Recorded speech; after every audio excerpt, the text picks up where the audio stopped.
Sir, yung mga Filipino officials na stranded, wala pa rin talaga mga identification sa tungkol Okay, sa ito lang kanila. issue, no? Sinabi ko na 9 mayors yan, Apo. tiga South. Mhm. Merong Nueva Ecija rin, ganyan. Pero karamihan tiga South. Mhm. 4 vice mayors, 2 party list congressmen, 2 regional directors.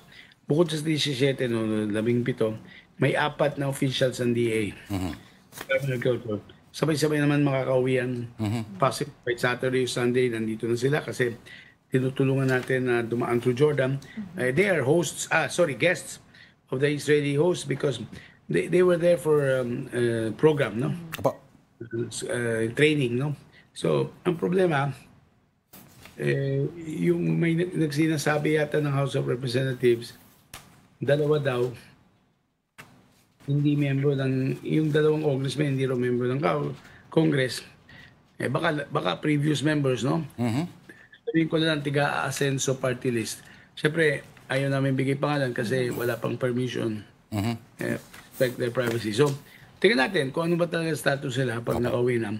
Kung bakit sinasabi ng Congress, wala, no? Pero, maaaring pinoprotektahan din lang nila yung reputation 2 na to. Siyempre, nakakaya na stranded. They're staying at a hotel, no? Funded by the Israeli government.